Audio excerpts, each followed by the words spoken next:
Hello, and welcome to my course on Intro to Digital Photography. My name is Paul Lemon, and I'm an engineer and a photographer.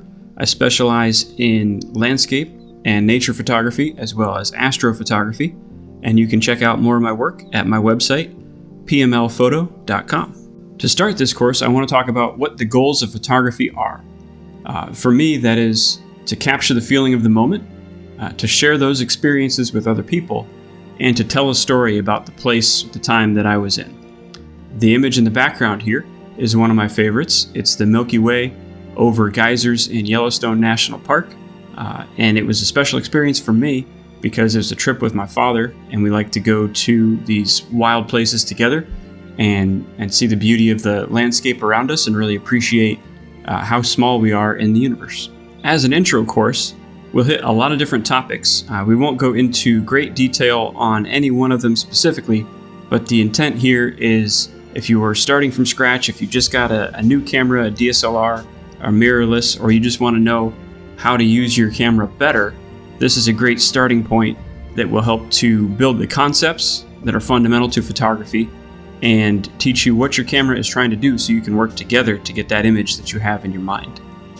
We're going to cover gear basics, how to get a proper exposure, how to create your composition, touch very briefly on some post-processing techniques, and then also my lessons learned. The three main types of cameras are the DSLR, the mirrorless, and then the ubiquitous cell phone. So for DSLRs, there's a mirror that sits between the lens and the sensor, and that mirror moves. It either directs the light up to the viewfinder through a prism for you to see before you take the shot, or when you're taking that exposure, it flips out of the way to expose the sensor to the light from the lens. These are most often also what's called an interchangeable lens camera, where you can remove one lens and replace it for another that will give you a different capability, like a wide angle or a telephoto. Mirrorless are relatively new, and they're very similar to DSLRs, however, they don't have that mirror. And the viewfinders are electronic, so it's a small screen instead of the actual optics that you would see on a DSLR. The screen resolutions are so high that you really can't tell the difference in most cases that you're looking at a small screen in the viewfinder. And they also come primarily as interchangeable lens cameras, and all the major brands now offer mirrorless options. The cell phone is one that almost all of us have in our pocket, and they are increasingly capable. They are really designed around the majority of what people need from a camera quickly. So they're meant for close-in shots with decent lighting, and they're very handy to just pull out of your pocket and take a quick picture and keep going. The best camera out of all of these choices is the one you have when you need it. There are many different kinds of sensors to go along with the kinds of cameras. I'm only going to touch on a few different examples here. Those examples are the full frame, the crop sensor, and then the cell phone sized sensor. And looking at the image at the bottom, going from smallest sensor to largest sensor, on the left you've got the Google Pixel 7, my cell phone, and a rather small sensor there. It has a high resolution of 50 megapixels at the maximum. In the middle, there's the Nikon ZFC, which is a crop sensor or an APS-C sized sensor. And you can see that the box denoting that sensor size is substantially larger than that of the cell phone. And the resolution is actually smaller. The resolution is 20 megapixels versus 50. And then on the far right, you have the Nikon Z5, which is a full frame sensor, an FX sensor, and this is by far the largest of the options.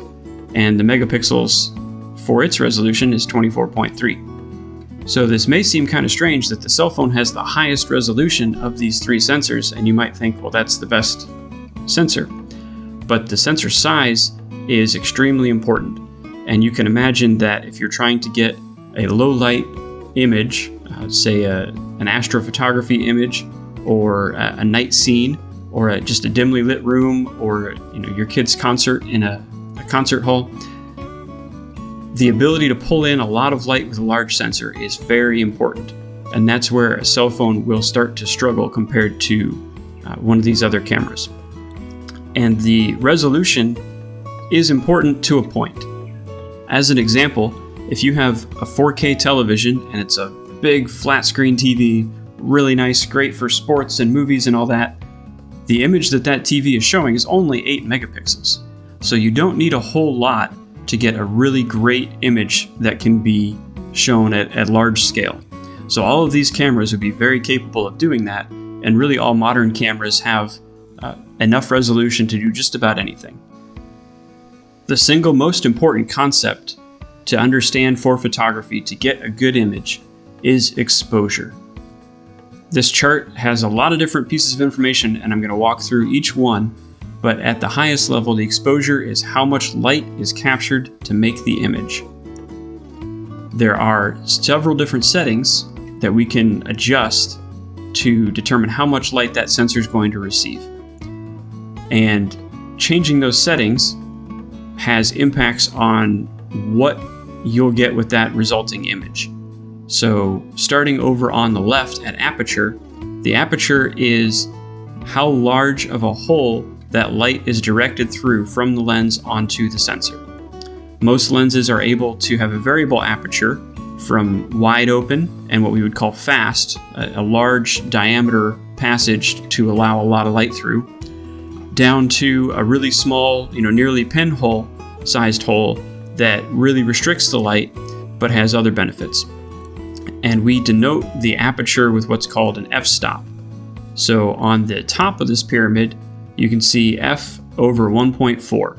So that's an f-stop of 1.4. And that means that the aperture is very large. The number is the focal length of the lens divided by the diameter of the aperture. And so here, a 1.4 lens is what we would call very fast. It allows a lot of light in really quickly. However, the drawback is your depth of field, or how much of your image is in focus, is much more narrow. And the little stick man on the top with the pyramid behind him shows how that depth of field is affected as you change the aperture. Going down towards the bottom left leg of the pyramid, you see f32. This is a very restrictive aperture, a very small hole for the light to pass through, and now you can see that the subject, the stick person, and the pyramid are both in very sharp focus, and the depth of field is substantially larger for f32 versus f1.4, but it allows less light in. So for the same exposure, it would take a longer time to get that image on the bottom left than it would on the top right.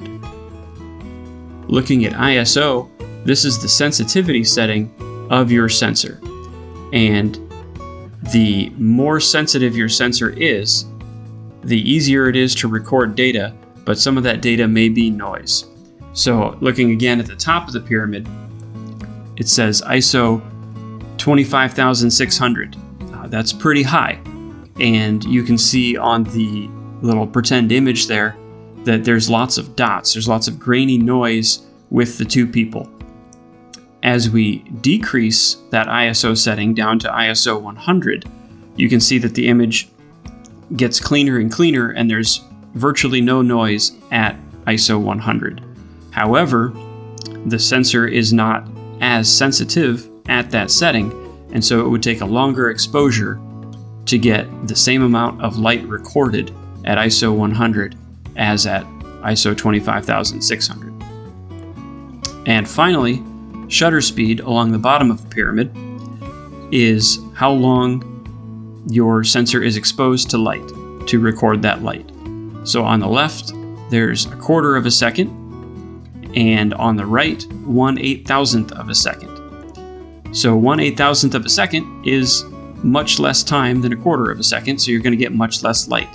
However, for a subject that's moving, in this case the person running, or it could be sports or a bird in flight, taking a very short exposure is going to freeze motion, and you'll have a very sharp subject when you shoot really fast shutter speeds. as you lengthen that shutter speed out more and more, you're recording light for a longer time. So if your subject is moving, the light that's being recorded is in a different place than it was earlier in the exposure. And so you can get that blurring effect, a motion blur, and sometimes that's desired. It's also very useful to lengthen the shutter speed if you have a low light situation, for example, a night photography, and if your subject's not moving, it's not that important to get that really fast shutter speed because the subject is static and the light isn't really moving around in the scene. However, the longer your shutter speed is, the more likely it is you will need a tripod or some ability to stabilize your camera while it's taking that long shutter speed image. These settings are all measured in what's called a stop. And a stop is simply a change in the light exposure by a factor of 2. So it can either be a doubling or a halving of how much light is coming into that sensor. And we measure how much light is coming in, and a lot of cameras can show you this on a graph called histogram, and this is over on the bottom left. The histogram shows you how the light is distributed from dark on the left, the shadows of the image, to the brights, the right part of the graph. Looking at these 3 different example graphs for histograms, the top one shows that most of the data is on the left side of the graph. So that tells me that I would have a darker image, and I don't see any data over all the way to the right of the image.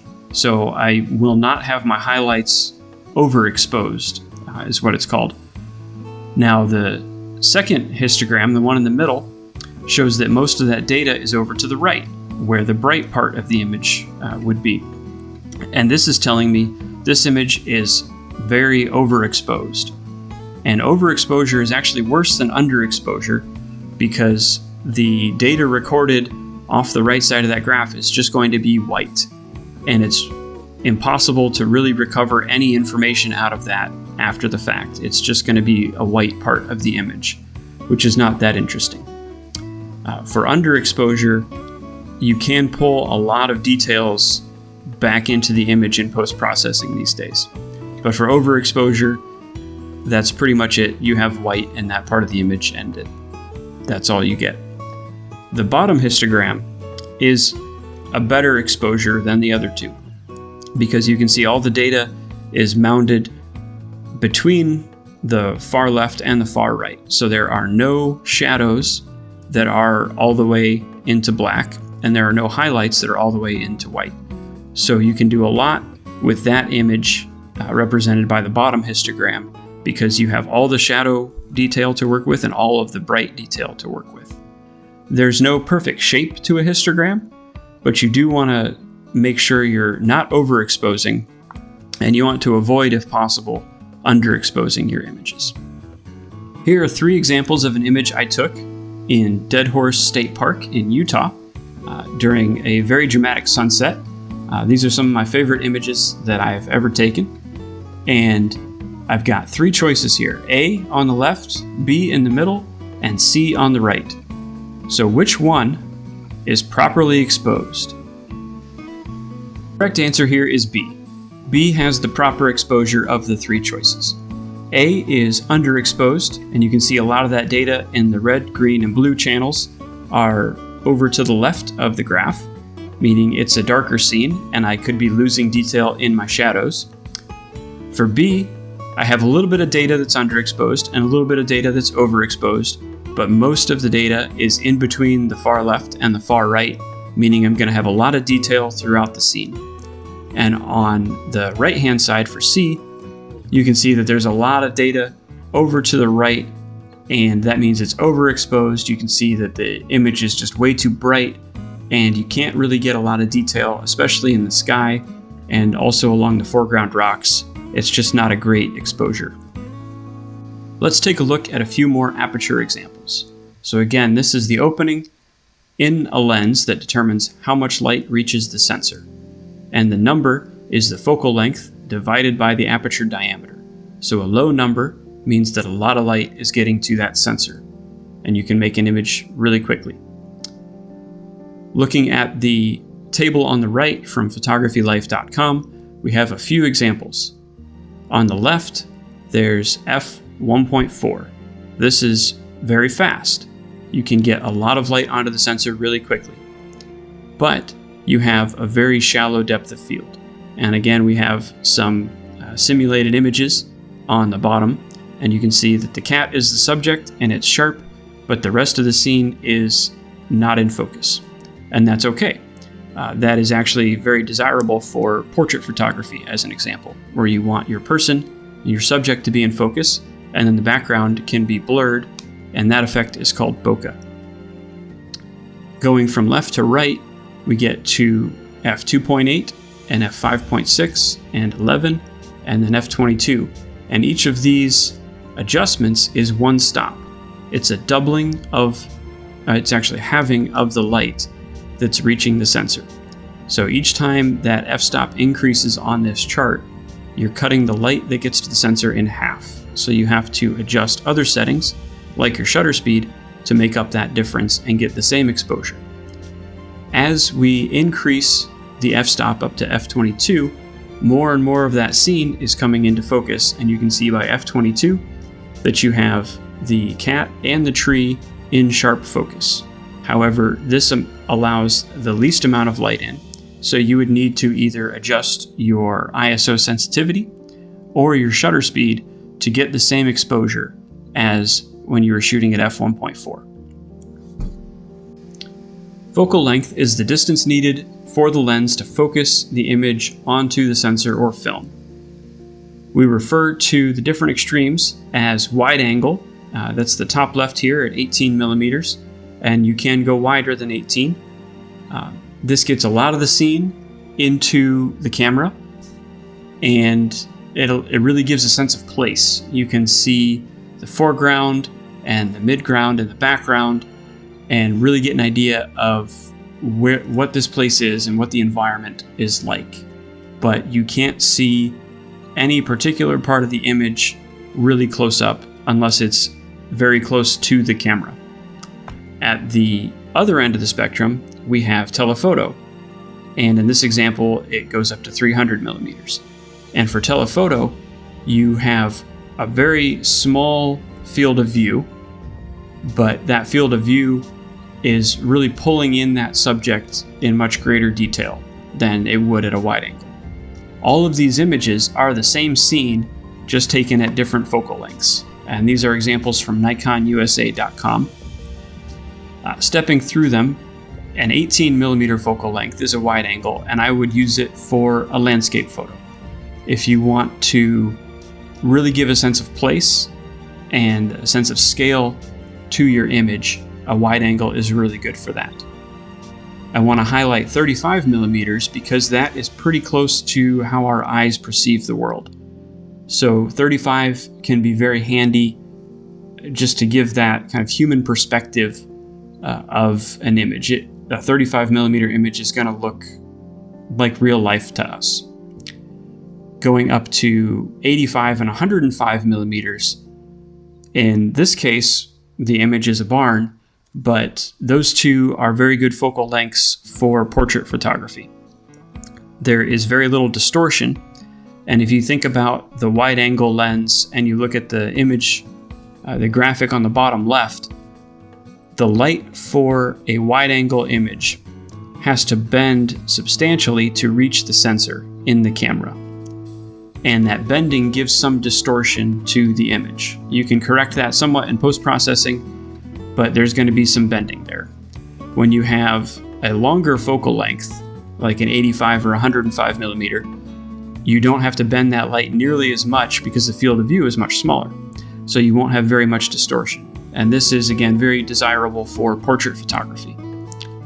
Getting up to the higher focal lengths, like 200 and 300 millimeters, we would call these telephoto, and these are very useful for wildlife photography, but also they do what's called compressing the scene. You can take a telephoto image of a scene that's far away and it really makes it feel like it's right there with you, and you can get details that may not be close to each other in distance in reality.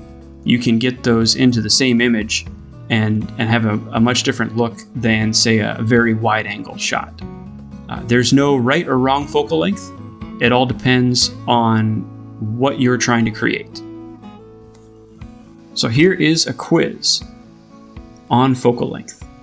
Do we think this is a wide angle or a telephoto shot? This is a wide angle shot. This was taken at 14 millimeters on a full frame camera. It's Lost Sink Falls, not too far from Huntsville. And the aspects of the image that give away that it is a wide angle shot are, looking at the visual cues, you can see that I was able to get these ferns on the right hand side of the image, and then also the trees and the waterfall and some fallen logs into the sinkhole. There's a lot of detail from different parts of the image all together. And you can also see the trees are bending towards the middle of the image. And this is partially due to that distortion I was talking about, where the wide angle requires that the light bends pretty substantially to get to the sensor. And as a result of that, optically, you get this effect with the trees where they kind of reach in towards the middle of the image. Whereas in reality, for my eyes when I'm standing down here, these trees are still above me, but they're not at such an angle when I look at them. But I also, with my eyes, cannot perceive this wide of an image that the camera is able to capture with a 14 millimeter lens. Next, I want to mention a rule of thumb for shutter speed, and that is you want to take the focal length of your lens and you take the number there and make that the denominator for your shutter speed. So for example, if you're shooting on a 200 millimeter lens, you need to shoot at least 1/200th of a second or faster to get a sharp image. If you shot at a half of a second, the shaking that your hand imparts to the camera is going to make that image very blurry. So the longer the focal length, the faster you need to shoot unless you have a tripod. This is for hand holding only, but it's a very useful thing to keep in your mind, especially when you're walking around and you may have a zoom lens that changes focal length and you're trying to get a bunch of different scenes. You want to make sure that that shutter speed stays fast enough that your images are nice and sharp. We talked about focal lengths, but how do you get those different focal lengths? Well, you use different lenses. There are two main kinds of lenses. The first is a zoom lens, and that can change the focal length. And then the second is prime lenses, and those are one set focal length. Some examples: a wide-angle zoom lens may go from 10 to 24 millimeters, and this would be best for landscape photography, where you want to get a really big scene captured together. Then you have more of a mid-range zoom lens, something that may go from 24 to 100 or 24 to 200, and that's good as kind of an all-around jack-of-all-trades lens to capture some wide and some telephoto if you really need to travel light and you can only take one lens, or you only have one lens. This is a really good option because it's good at everything, but really can be beaten in the extremes by specialized lenses. Telephoto lenses are a longer focal length, say 100 millimeters or longer, and those are good for sports and wildlife. If you see, sidelines of a sports game, they'll have really big lenses. Those are telephoto, super telephoto lenses to get really close to the action and really crop in on what's going on in that scene. There's also, for point and shoots, what's called a super zoom. And some cameras offer pretty tremendous ranges from wide angle to extremely telephoto. And those, again, are good for kind of jack-of-all-trades situations. You can get all sorts of different scenes with those. And then finally, macro lenses are kind of a subset. They are almost always prime lenses, which means one set focal length. And they specialize in allowing you to get a small subject or a close subject resolved. All lenses will have a minimum focal distance, and a macro lens has a very short minimum focal distance, so you can get really close to a bug or a flower and get that detail. And going back to prime lenses briefly, one of their main benefits is that they can have really wide apertures. They can be really fast lenses. They don't have to be as complicated as a zoom lens. There's not as many moving parts, so they can also be less expensive, but you are limited to just that one focal length that they offer. So let's talk about focus. There are two main options. There's manual focus, which allows you to adjust usually a focus ring on the lens, or sometimes the cameras will have a button control for manual focus, and they allow you to choose what part of the scene is in focus. Some cameras have a visual aid to help show on the LCD or in the viewfinder what part of the image is in sharp focus, and that can be called focus peaking.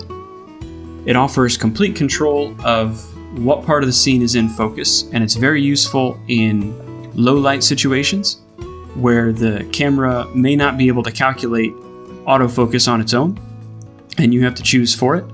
It also gives total creative control for what part of the scene you really want to draw the user's eye or the viewer's eye to. Having that sharp focus is going to bring the eye to whatever that detail is.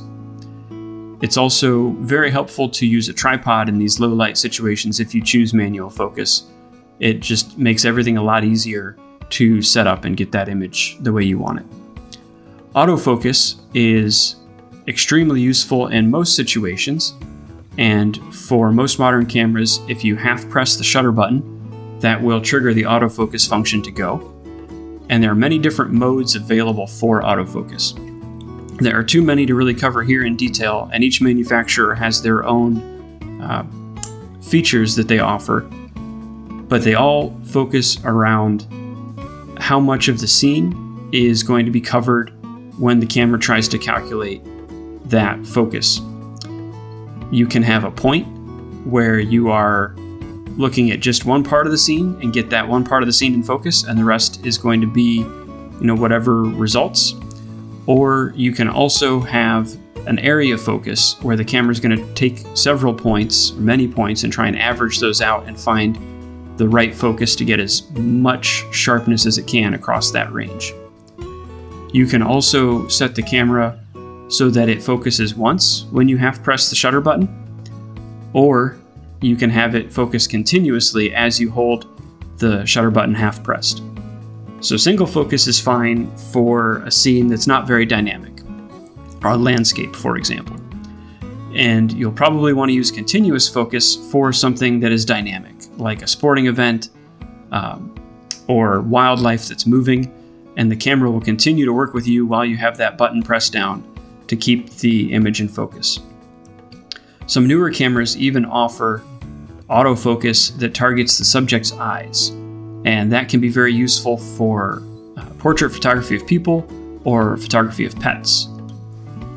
So we've covered a lot of the key concepts into what it takes to make an image, to get that proper exposure, how to set your aperture and your shutter speed and your ISO.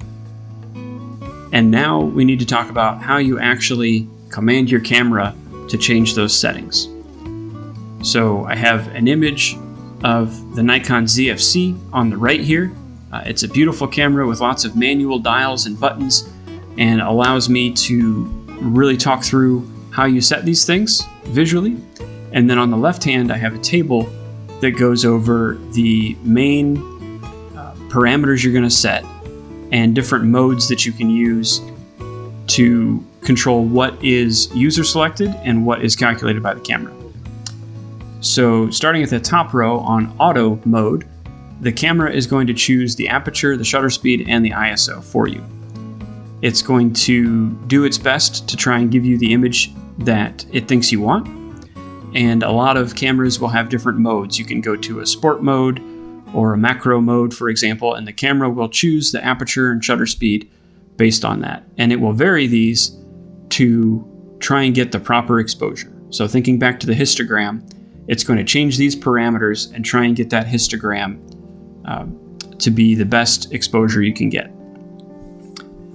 Now, when you want to step away from the auto mode, then you can go to several other options. One of the ones that I encourage people to start out with is Aperture Priority. And Aperture Priority allows the user to control the aperture of the camera, so that opening in the lens that allows light to the sensor. And this simplifies things for you. You can only worry about the aperture and get that right, and you can let the camera take care of all the other details. So you can decide how much of the scene you want to be in focus with your depth of field. Again, a low number, an f1.4, gives you a very shallow depth of field, and then a higher number, say an f8 or an f11, would be good for landscape, where you want to have more of that scene in focus. And then you only have to worry about that one setting, and you can play with that one setting to control creatively the image you get. Next is shutter priority, and this is something that I use frequently if I'm going to shoot sports or a dynamic event, and I don't have time in that event to adjust all of my settings all the time. So the one that matters most to me is that shutter speed being fast. And to do that, I'll flip over to shutter priority, and I'll determine from my scene how fast I need to be shooting. I'll look at my focal length to make sure that I'm shooting as fast or faster than that focal length number. And then I will let the camera worry about the aperture and the ISO. Finally, you have manual mode. And this offers the most creative control, where everything is determined by the user. You're going to set the aperture, the shutter speed, and the ISO. And this can be intimidating for people just getting started in photography, because there's so much to worry about. But that's where getting feedback from your camera, and we'll talk about that soon, is really important. You can still work with the camera, and it's going to tell you key pieces of data that can help you make the right decisions here.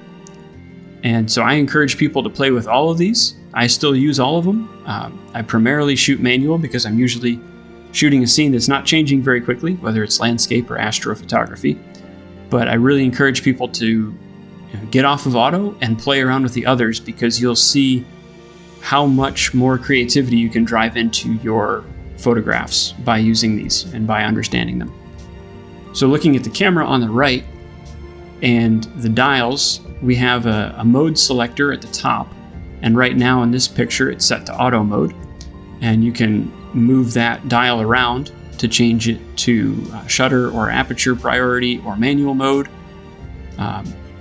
The dial with the button in the middle at the top there is the ISO selector. And so right now in this image, it is set to ISO 3200, which is pretty high. That's meant for, say, a low light scene. Looking further down the image, we get to the shutter speed dial. And in this example, it is set to 1/250th of a second. You see there's a little black notch in the camera body that lines up with that 250. And so that means the camera is set to 1/250th. And the choices here range from 1/4000th of a second up to several seconds of exposure time. The shutter button is next, and that's that shiny silver button right there.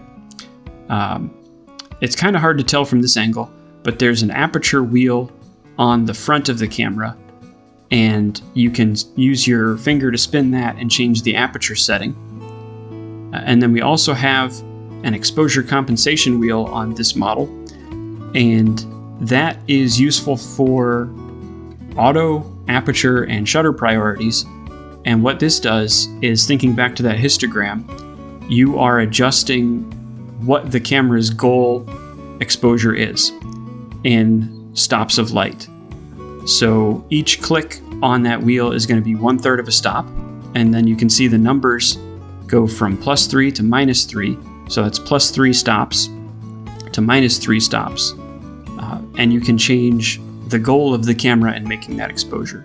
So if you wanted to stay on auto mode, but you wanted your scene to be lighter or darker, then you could change that exposure compensation and leave the other settings up to the computer within the camera to determine. Your camera is going to offer you some feedback, and It can be confusing at first. There's a lot of different pieces of information that it will offer up to you, and you can also change how much of this is visible. And here's an example from my Nikon Z5. So I'm just going to walk through the things we see on the screen here. At the top left, that little icon with the hand is telling me that I can touch my touch screen to choose where I want the camera to focus and also to trigger that shot. So that's a touchscreen shutter button, essentially. I don't really use that feature much, but it's there, and people may like it because you can look at that screen and touch right where you want to focus, and as soon as you've touched that, it's going to send the command to shoot, and you'll get a shot. So it's kind of similar to our cell phones. Then you have the little battery icon, and this is showing that I have a full charge. We've got the metering mode next, and this is set to spot metering with the box and the dot. So that's telling me that when I get feedback on my exposure meter and my histogram, it's based on a point and not a wider averaging of the scene. And there are many different options for metering modes. And again, kind of like focus, the main difference is you can choose that data to either be from a small point or from many points in the image. Shutter speed is next, and right now it's set to 1/200th of a second, so that's pretty quick.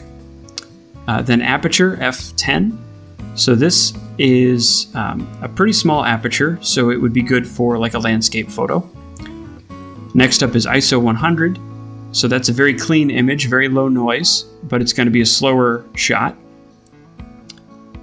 Next up, we have the number of exposures remaining, so I can take a little over 5,000 more pictures based on the memory card I have installed and how much of that I've used. And now over here on the right, to me, are the most important pieces of feedback that my camera gives me. There's the histogram, which we've talked about before, and right now there's no data on it. It's a black scene, so it's just an empty graph. And then over to the right of that is the exposure meter. And the exposure meter is telling you a similar feedback to the histogram.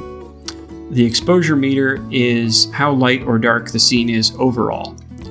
And that 0 in the middle is a proper exposure. And then the bars on the left hand of the meter tell you where the scene is at. So this is telling me with the bars from 0 all the way down to the bottom and then an arrow pointing down, this is telling me my scene is way underexposed. And that makes sense because the image is completely black. The exposure meter is really useful for quick adjustments, and each tick mark on that exposure meter is 1/3 of a stop. And then the rectangle tick marks are 1 stop. So again, 1 stop up is doubling the amount of light, and 1 stop down is cutting the amount of light in half to your sensor. In this case, the feedback from my camera is telling me I have way too dark of an exposure. And in this case, that's because my lens cap is on. Next, I want to talk about some gear. So really basic pieces of gear that I use are a tripod, and along with the tripod, you need a way to connect your camera to that tripod. And I use what's called an Arca Swiss plate. That is the most common type of mounting mechanism in photography, in my experience. And the plate will screw into the bottom of the camera, and then the tripod will have a head that locks that plate in place. So this is a really simple way to be able to attach and detach your camera from the tripod quickly.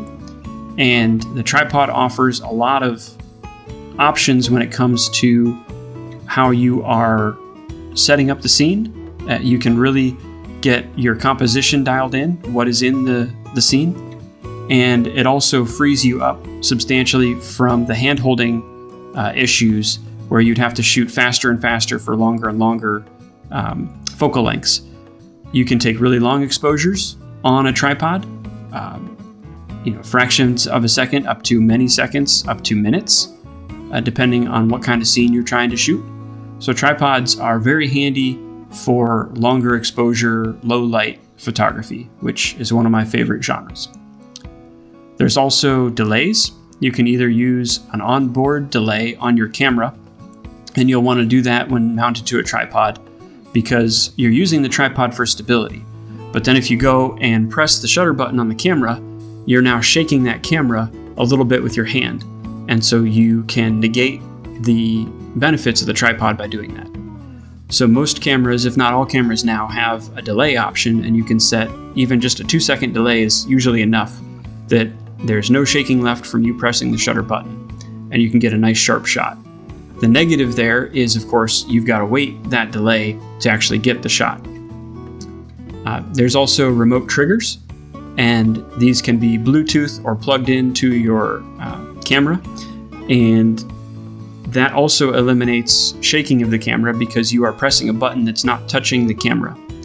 And with a cord, it really dampens out any shake you have from your hand as long as that cord isn't pulled tight. There's also some apps that allow you to use your phone as a remote trigger for your camera. So again, these are very useful when using a tripod, and it eliminates any of that shaking of the tripod and the camera, so you get a really sharp image. Next, let's talk about filters. There's a few different kinds.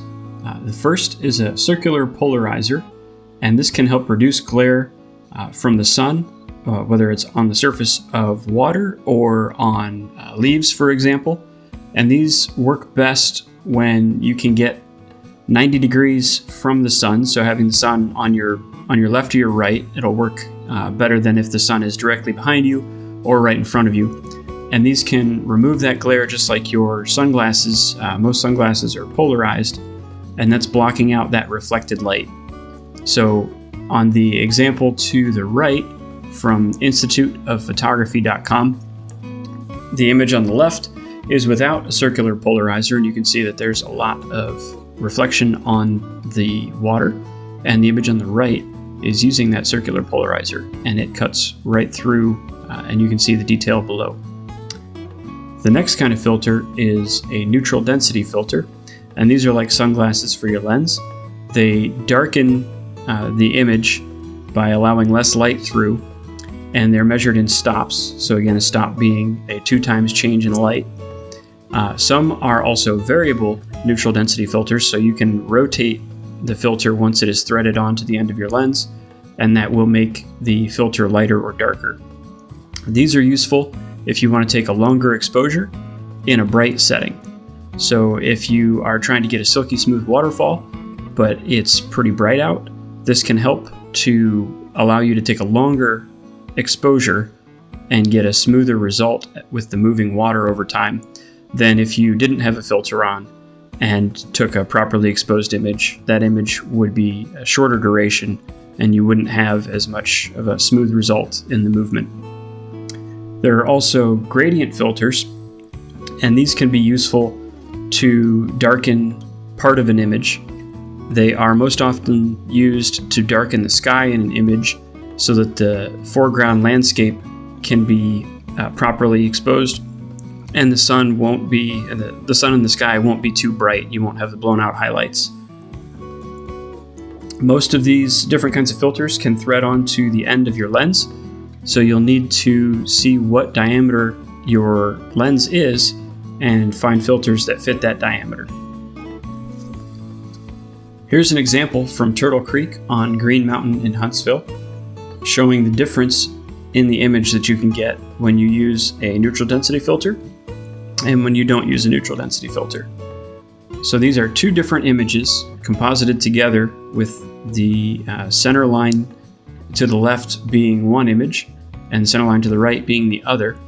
I tried to keep the exposure as even as possible between the 2 different images, and they're both shot at 24 millimeters, ISO 100, f/18, and I picked f/18, the smaller aperture, to allow less light in and slow down the image, because by slowing down the exposure and taking a longer time to gather that light, anything that's moving in the scene, and in this case the water, is going to have a blurred effect in the end result. So I was already trying to slow it down with that tighter aperture, that higher aperture number, but that wasn't enough to get the result I wanted. So on the left-hand side, you can see what happens when I put my neutral density filter on, and that pushed the exposure time required from 0.4 seconds up to 10 seconds. So I slowed it down by a factor of 25 with that filter, and you can see the difference in the appearance of the water from the right side with no filter to the left side with that filter installed. There's a much silkier appearance to the water, and over on the left below the boulders you can actually see a swirl pattern from some of the bubbles that were caught in an eddy, and you can catch interesting little details like that. When you take a longer image, you're going to get patterns that our eyes don't perceive as readily because it's taking a longer exposure and it's lengthening the time that that light is gathered by the sensor. Next, let's cover some accessories. Flashes are a very common one. These add additional light to the scene and can help you get a proper exposure. Many cameras have a flash built in, or you can get an external flash mounted on top of your camera or even on a tripod. And they are really vital tools for wedding and portrait photography. However, in the areas where I usually work, landscape photography, astrophotography, I really don't ever use flashes. My cameras don't even have flashes on them. The Z5 and the Z6 don't have flashes on board. But if you are going to do, photography of, people at events, the light inside is usually a lot dimmer than outdoors, and you need to do something to supplement that light that the sensor can gather. And by using a flash, it's going to brighten the scene and allow the exposure that your sensor needs to make a good image to be captured much faster than if you had to use a longer shutter speed.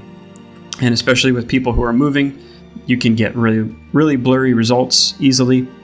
So flashes are really important for that type of photography. For cleaning all of this gear, a gentle air blower and a microfiber cloth will go a long way. You can get little squeeze bulb air blowers that can help dust off equipment, and you don't want to touch the lens unless you have to. If you use the air blower, you really can't scratch anything, you can't hurt anything with it, and you want to just get whatever dust and debris is off your lens before you start shooting. So I always try to remember to start here and look at my lens before I start to take my photos for a session. And then for something that's a little more stubborn that won't come off with the blower, there's a microfiber cloths as well. You never want to use like a t-shirt or a paper towel or something like that, because those fibers can trap debris that will scratch the lens. I never spray cleaner directly on my gear. If I'm going to use lens cleaner, I will spray that on the cloth first and just make it damp. I don't soak it, and then I'll use the damp cloth to wipe my lens down if I need to. There's also a whole universe of backpacks and straps and carrying cases and all sorts of ways to make carrying your camera gear around easier. Really, you have to find the solution that works best for your situation, and those situations can change. So maybe you are going on a big trip and you want to take a lot of gear with you, and you have a bigger solution there, or maybe you're walking around a town and you just want to have a limited amount of stuff so that you aren't carrying a bunch all day long. There's millions of choices out there, and there's really a solution for every kind of situation you can imagine. Now that we've covered the basics of gear and camera settings to get that proper exposure, let's talk about the composition of our image itself. So this is what you are pointing your lens at, what the camera is going to take a picture of, and how you frame that image up. So there are a few guidelines that can help lead to better images. These are all just guidelines. You don't have to follow all of them to make a great image, and you can follow all of them and have a pretty bad image. But there are things to keep in mind while you're shooting. The first is the rule of thirds. And if you divide your screen into a 3x3 grid, you can place the subject of your image where some of those lines intersect. And I have an example following that helps visualize that. Leading lines is another concept, and this involves using a line or a boundary in the image to pull the viewer's eye towards the subject where you want them to look in the image. And this works because our eyes only focus on a small amount of what we see at any one time. And what you're doing with leading lines is you are taking that part of our vision that's focused in, and you are directing it where you want it to go, to your subject. Balance is very common when you have water or a horizon in the picture, and you can use that either in the middle or on one of the 1/3 lines to help give your image a sense of balance. You can also do it with objects. If you had, 2 boulders in the foreground and a mountain far behind, you could balance those boulders on either side of the image, and it would be less distracting to have a composition like that. And then finally, depth is really important because we're taking 3-dimensional scenes and we're trying to represent that with a 2-dimensional result. And it's really hard sometimes to capture what that scene really is, the depth of that scene, the size and the scale, with a flat 2D image. And so the way you can add depth to your image is by including a foreground, a midground, and a background. And that will help the viewer understand through scale just how large or small what they're looking at really is, and help them imagine themselves in that place. We'll talk about the rule of thirds first. This image is from Mize Mills Falls, and I used the guide on my camera LCD screen to help place my subject, which is the waterfall, and also kind of this secondary subject here, which is the colorful leaves swirling in the eddy, on those 1/3 lines, so that the composition of the image really followed something that was pleasing to the eye, and that the viewer would understand where I'm trying to get their eyes to go, and focus on those subjects. So here's an annotated version of that, where I have those 1/3 lines drawn up on the screen, and you can see that the intersection points meet for my subject at one of the intersections, and that's the waterfall. And then the leaf swirl at the bottom is fairly close to that bottom horizontal 1/3 line. So this is one of the basic composition techniques you can use to distribute your subjects around a photo and make it more visually appealing. This next image is a good example of both leading lines and the rule of thirds. So here my subject is Lodge Falls on Montesano here in Huntsville, and I used the cliffside to my right and the ledges on that cliff as my leading lines to draw the viewer's eye in towards the waterfall, which is where I wanted them to end up as my subject. So here you can see some examples of the leading lines that I used on those ledges, and the eye is naturally going to start usually around the edges of an image and follow one of those lines in towards the subject. So the person's focus is going to go from out to in, and I want to direct that where I want it to go to show them why I've captured the image and help to tell that story. This next example is balance, and here is an early morning sunrise from Montesano State Park, also in Huntsville, and that sun is just still peeking out under the clouds as the morning starts, and then you have these ridge lines moving off into the distance in the neighboring mountains. So here you can see that I've divided the image fairly equally between the ridges in the foreground, midground, and background, and then that bright morning sky. And if I draw a line down the middle of the image, you can see that I've got it pretty much even from top to bottom between the sky and then the ridge lines. This next image is a great example of depth and how you impart that feeling of size and scale to the viewer in a 2D image.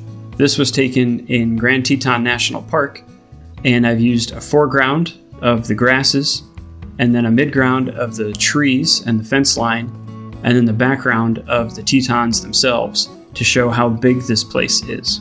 So here I've got the foreground, the midground, and the background labeled, and I think for me, what really drives home that sense of scale are the trees, because you can see the trees in the midground and understand roughly how large they are. And then there's a tree off to the right out in the middle of the field that is substantially smaller in relative size on the image.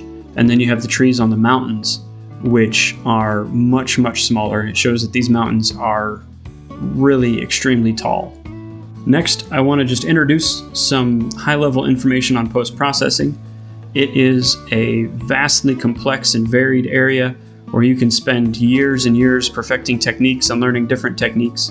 But I want to introduce some high-level ideas here and get people thinking about what kind of styles they like and what kind of tools are available to work through those. So the tools that I use are Photoshop and Lightroom, both from Adobe, but there are other options out there, Capture One and GIMP. All of these post-processing software packages allow you to edit the image file that you got from your camera, and you can change things like the brightness or the clarity. You can selectively brighten and darken parts of the image. That's called dodging and burning. You can composite multiple images together to create something like a panorama. Or for macro photography, you can do something called focus stacking, and that's where you take different images of the same subject, but with different parts of the image in focus, and you can combine those images to take just the parts that are in focus and come up with a result that is much sharper than any single photo could take because of that limited depth of field. It's also sometimes used in landscape photography when you have a really big scene and you want to make sure that you have everything in that scene as sharp as possible. You can also do a double exposure, and this is where you're taking two different images and combining parts of both of them together. And you may see this as a stylized picture of a person with a scene behind the silhouette of their head, things like that. You can also change the color of your images. You can make them warmer or colder. You can saturate them and really boost those colors up. And in fact, a lot of the cell phones will automatically do some of that saturation every time you take a picture.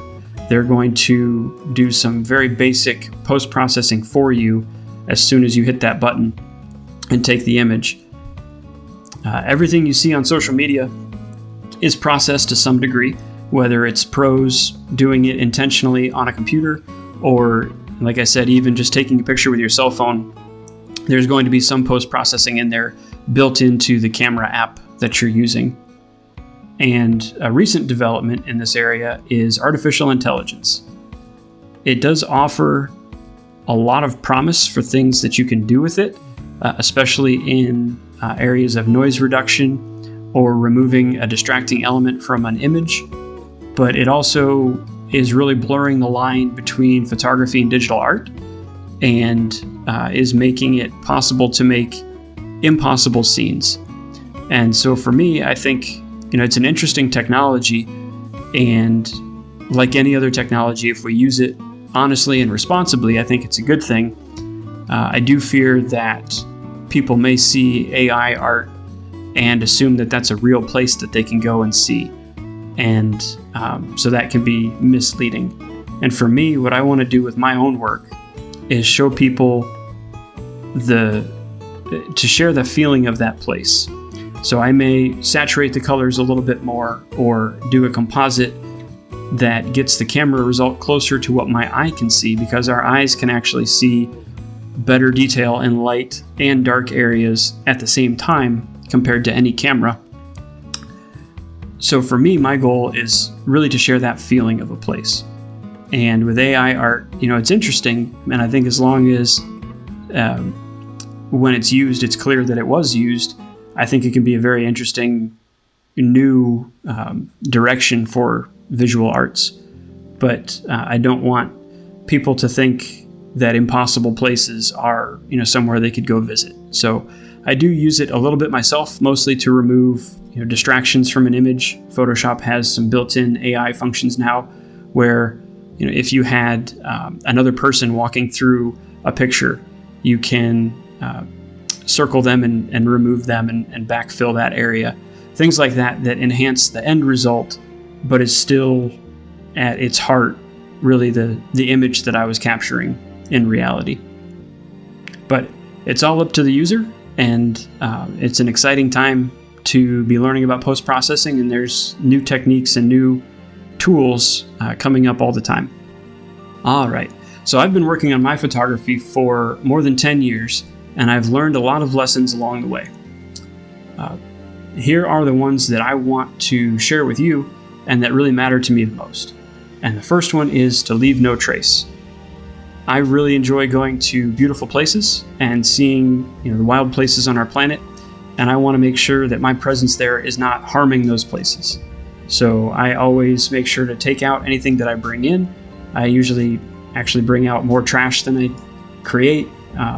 Usually people are pretty good about cleaning up after themselves, but if there's something I can carry out, I'm going to do that and try and make the place a little bit cleaner than even before I got there. Another one is to be kind to each other, especially when you go to a hot spot where a lot of other people are trying to take an image.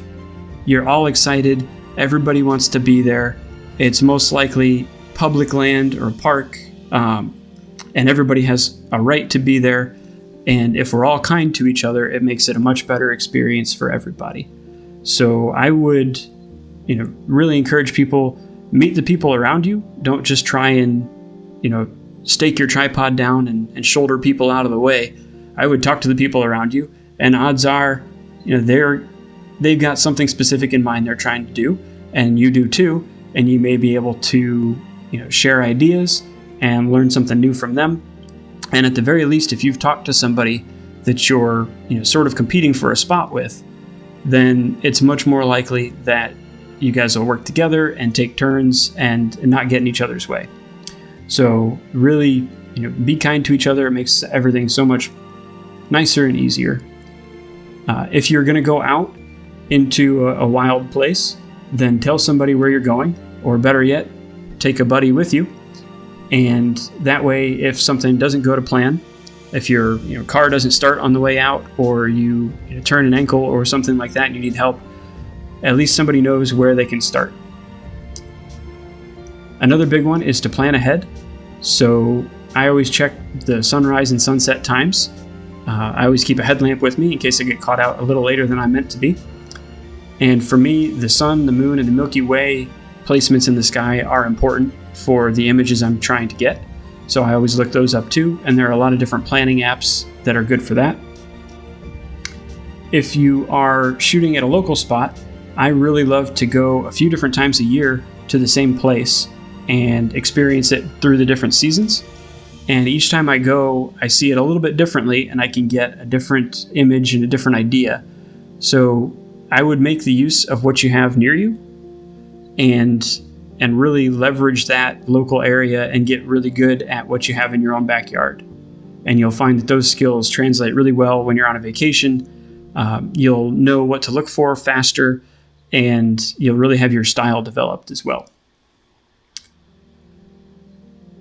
The next one is kind of my keeper rate. So a keeper is an image I'm happy with.